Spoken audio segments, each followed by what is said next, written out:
Hello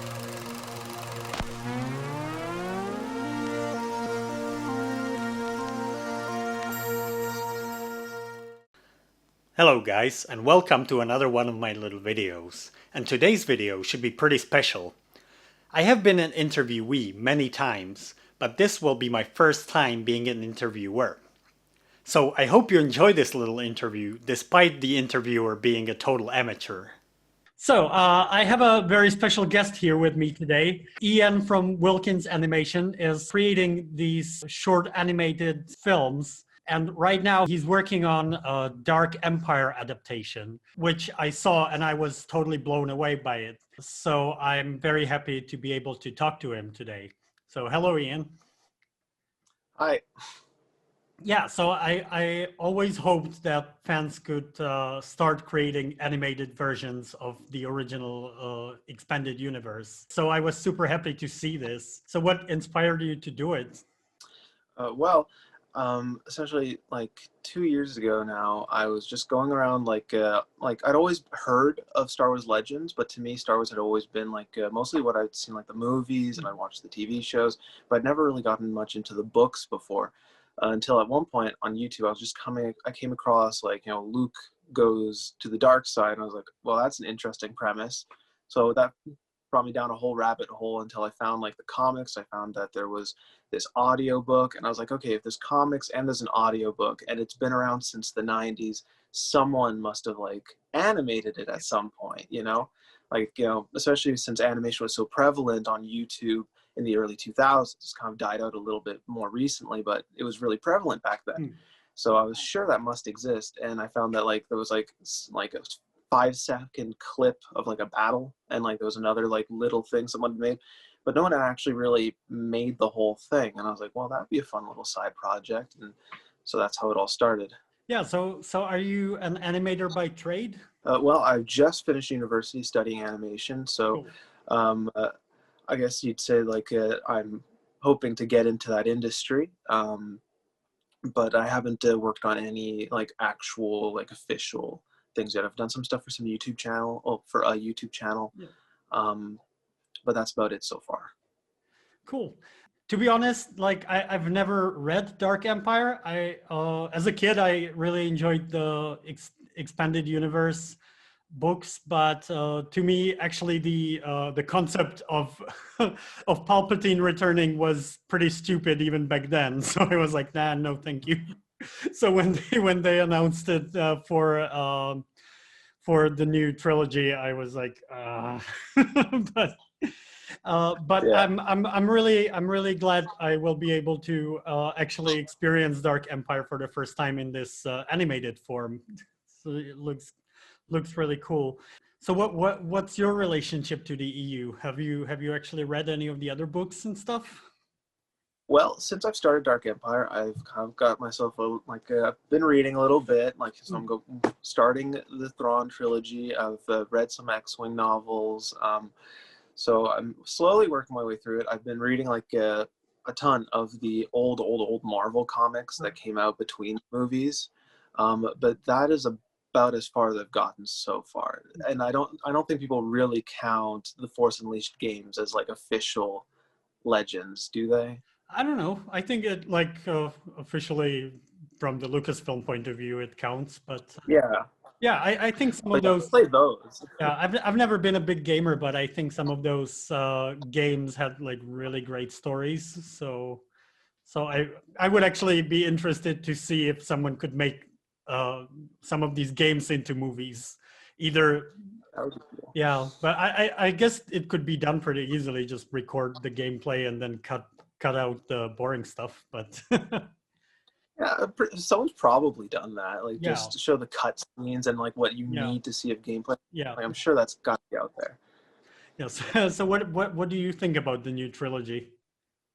Well, mixed feelings. I like when The Force Awakens came out. I really big hype. I really enjoyed just that Star Wars was back. Like I grew up with the prequels, and then through VHS tapes that my dad had, Hmm. I like watched the originals. Um, and a lot of it for me was actually the Clone Wars TV show. Right. That, like, you know, that to me was the new Star Wars coming out. You know, when I was growing up. Yeah. And then that ended, and then there was like a period of nothing. So just Star Wars coming back was really nice. Yeah. But you know, like, you know, it recycled some elements that I wish it hadn't. I wished it had been a little more original, but I felt as though it had a lot of potential. If it, I feel like if it went in a different direction, it had a lot of potential. And I've got major mixed feelings about The Last Jedi, because I feel as though half of that film I really enjoy, because I feel like it does go in that other direction, but the other half is completely redundant. I agree completely, yeah. Well, then there's The Rise of Skywalker, which I feel like just wanted to placate everybody and was trying to do way too much, and as a result lost everything. Yeah. It had some ideas that I was okay with. Like, me personally, I have no problem with Palpatine coming back in essence. I just hate how they did it. I feel as though if they wanted to do it, they had to do it at least starting the second film. Throwing it in for the last one, just, I don't know, it doesn't feel right for me. You know, like with Dark Empire, that's the whole plot. You know, it's introduced pretty immediately. You know, and it's important. But with this, it felt like it was an afterthought, just to make people go, "Oh, hey, I know that." Yeah, I think it was because of what Ryan Johnson did in The Last Jedi. They basically killed their whole big villain, so they had to come up with something. But well, to me, actually, the Thrawn trilogy, you showed the Heir to the Empire comic. That was always episode 7, 8, 9. So I'm very excited that these animated versions of the EU are being made. There actually is another guy on YouTube making an animated version of Heir to the Empire right now, but it's 3D animation with sort of video game graphics. So no offense to them. I mean, it's they're doing a great job with the resources they have, but I would really love to see something like you're doing done with the Thrawn trilogy, because I think those stories really hold up even today, and I was kind of disappointed when they just booted the whole EU for the new trilogy. Yeah, I feel as though that wasn't, like, you know, I understand why Disney did it, but I feel as though it wasn't necessary. Like, I can understand the reasoning that they want to do their own thing, but you could have still, I think, done your own thing within, you know, like, they didn't have to, okay, now we need to take these books and make them into movies. They didn't have to do it, although they could have. And it would have been easy, you know, because they already had the stories in front of them. But anyhow, they could have made just new stories, you know, instead of going into afterwards. They could have done what they're doing right now, actually gone to the Old Republic and stuff and made Old Republic stories. Or, you know, stuff that takes place after the events of most of, like, you know, the current legends. There was like a ton of options. But I do understand why they did it. Yeah, I totally understand they wanted to, like, go back to the original characters and stuff, because, like, that's the most marketable part of the old films. But I think what they could do now, actually, because they called the EU Legends, so they could just start making Legends movies and TV shows. Like, just say it's a separate canon. I think they could actually very well do this with The Mandalorian. Now, have you watched The Mandalorian? Yeah, big fan of The Mandalorian. Here's what I think. Like, a lot of people are speculating that The Mandalorian is going to do something with the world between worlds and separate it to a different universe. I don't think they're going to do that, because I think that they put a lot of time and effort into their current canon, and they wouldn't want to say, and it didn't happen. What I think they're most likely going to do is basically say, well, the events of the sequels take place like a good chunk of time after when The Mandalorian is happening. So just do a ton of stuff that happens between them. They could technically do the whole Thrawn trilogy within the time period between. That's true. You know, and so I think they're building up to it. You know, they are building up to some kind of thing. They've introduced Luke, you know, and a lot of people are saying that in the essence, like, of how, like, Thrawn had this rogue Jedi, that maybe that'll be like Ezra or something from, like, the Rebels television show. I haven't really watched much of that, but I've heard of that. and that they're already building up Thrawn. They've already said they want to do all these different shows, a lot of taking place during the time period of the Mandalorian, and do some big MCU style end event, and which I think that'll be some kind of Thrawn trilogy type thing, and that can easily take place before the events of the sequels. Because if we think about the sequels in universe, were a blip. It takes place over 2 years. Yeah. You know, the Galactic Civil War was way longer. Yeah. You know.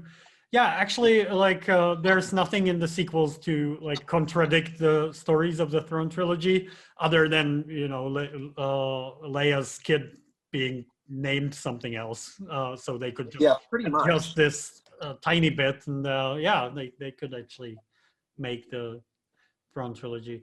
What did you think about the CGI Luke Skywalker in the last episode? I feel as though I really I loved that episode. I loved having Luke back, and I feel as though they did an okay job. But as we've seen, just some random YouTubers are able to do better.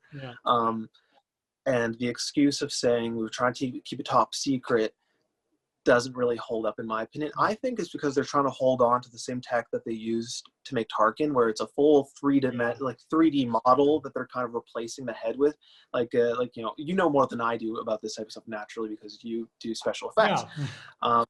But I think they're trying to hold on to that technology for some reason that I don't totally understand. Rather than just going to deep fakes, which is using not 3D modeling, but it's kind of like this recognition software. And I don't know why, because in the Marvel movies, I'm pretty sure they're using this sort of technology to make the younger versions of the actors. I don't think they're full CG 3D models. So and that's Disney too. So I'm kind of curious about why they're not using the same technology for Star Wars.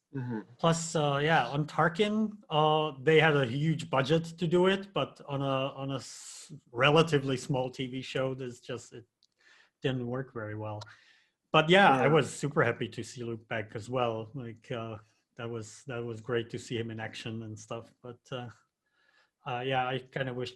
I'm really hopeful that they will just cast Sebastian Stan.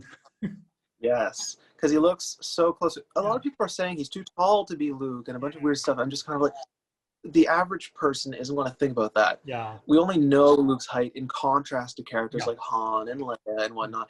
If Han and Leia aren't next to him, no one will question it. Or just do what they do with Tom Cruise, just have the other actors stand on a box. Exactly. It's not rocket science. Well, to get back to your animation, I wanted to ask, what software do you use for Dark Empire? For the first episode, a lot of it was all just hand-drawn, hand-animated. Some of it I drew using a light table and paper and pencil, scanning that in, coloring it digitally. Cool. That was time-consuming as heck. But then I upgraded to a better quality tablet, so now I just drew direct onto the tablet.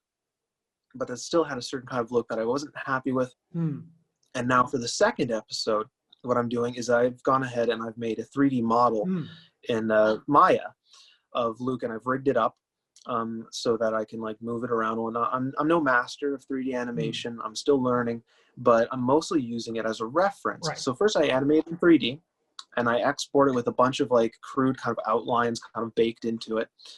And then I put that into the software called TV Paint, which is some 2D animation software that my university introduced us to. And basically I just kind of draw over all the keyframes, and then I by hand in between it in TV Paint. And so, for backgrounds, I by and large paint those in Photoshop. And then I take all of it and I kind of layer it all up in Adobe Premiere. And so, that's basically a lot of the workflow. I bet the 3D animation is faster, so you can get the shots and the angles and everything the way you want them. And then, that's a really great idea. And I'm actually having made, because I tried just with Luke, and then after that I was happy with it. And so then a buddy of mine went and made this really, really elaborate Palpatine kind of rig. He's part-time Seagull on YouTube. Really talented guy. and so like this really elaborate Palpatine rig, and so I've been working with those. I'm really happy with them, and now I've hired another guy who's making like 10 different models of all the main cast and some background characters, so I can basically, the next step, so I'm probably going to fully 3D animate the whole thing in one pass, and when I'm happy with that, go back over it and then 2D animate it. That's cool. Well, that would actually be kind of cool to see the 3D animated version as well if you're doing that. Like, well, the thing is, the hands are usually not like rigged, so the fingers don't move. So if someone's pointing at someone, it's going to be like, right, right. Well, and I don't always make their mouths move, so it'll be a little bit more choppy and weird, which is why the 2D animation adds a lot more character to it. yeah. Which brings me to my next question. I wanted to ask you about the animation style you chose, because I noticed that you were inspired by the holiday special cartoon. And Yes. I also noticed some inspiration by the original Clone Wars 2D animated stuff.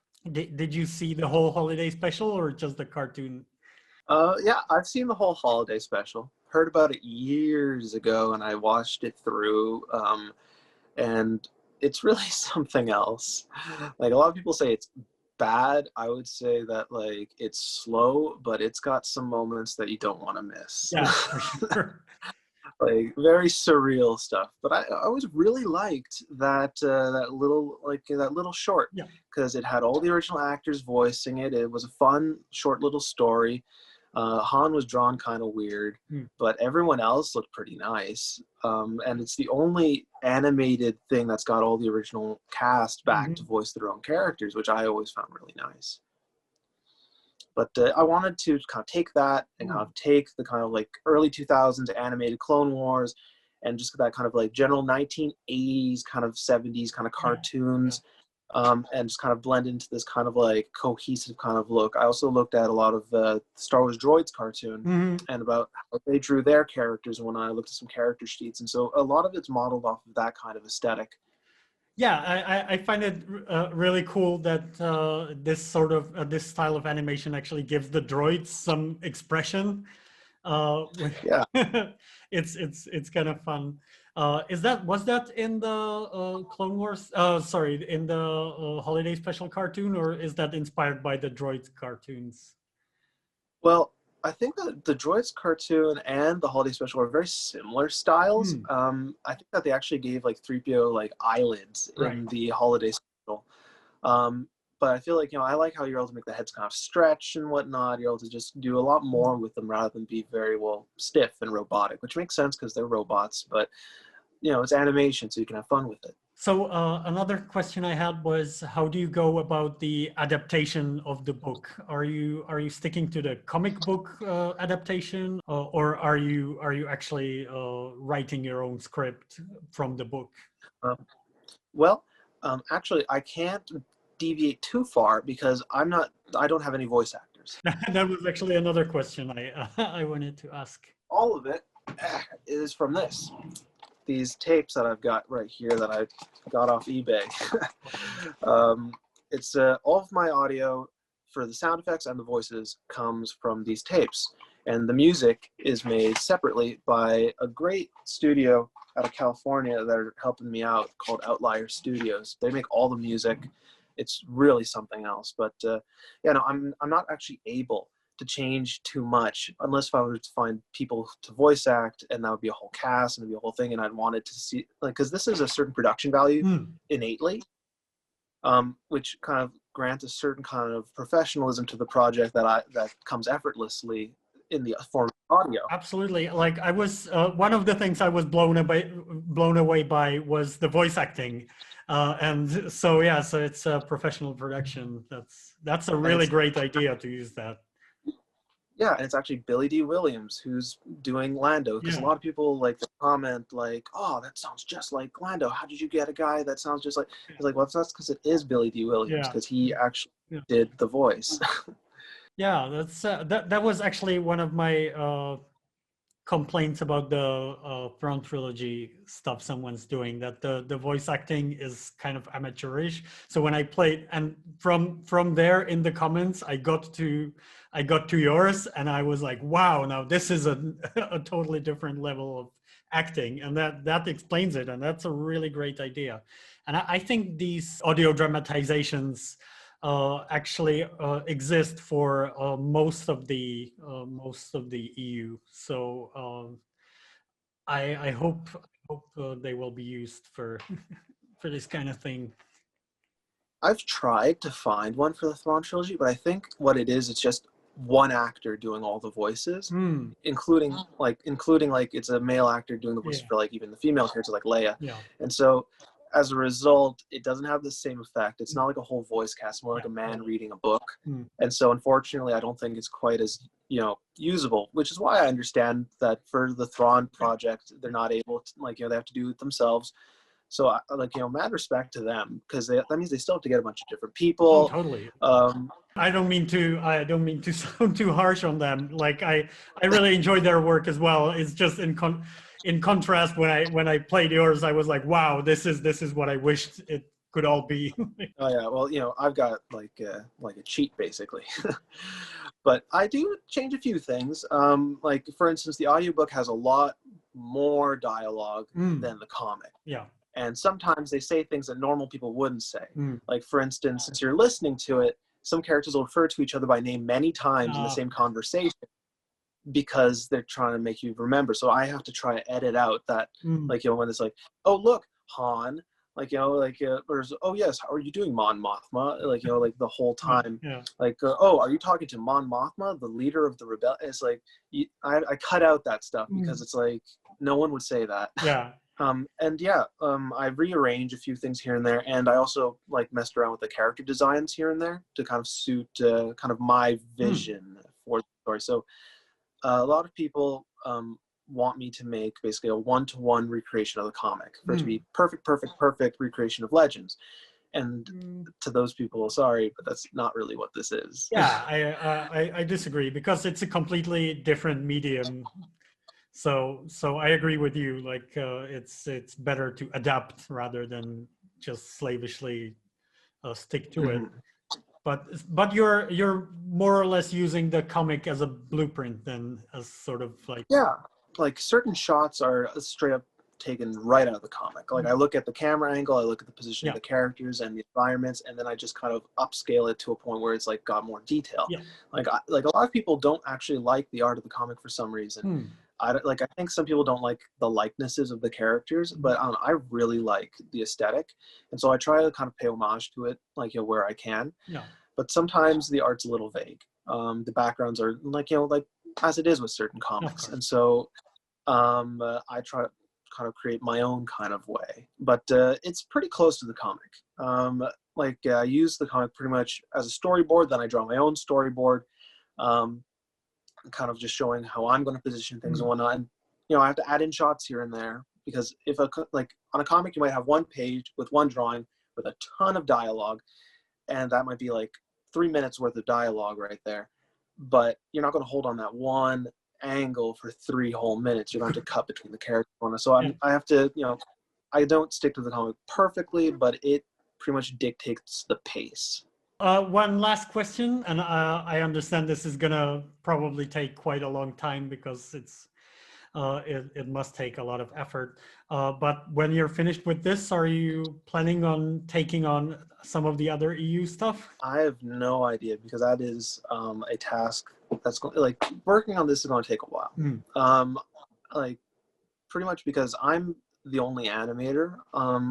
Well, actually, not exactly. I've had some help Mm. here and there, but I'm the main animator. I do most of the animation. Yeah. Um, I'm hoping that since I'm making all these 3D assets, that maybe I can get some people on board to kind of I send them the assets and then they kind of can help out. Mm. But I don't have a huge budget. The Patreon only brings in so much.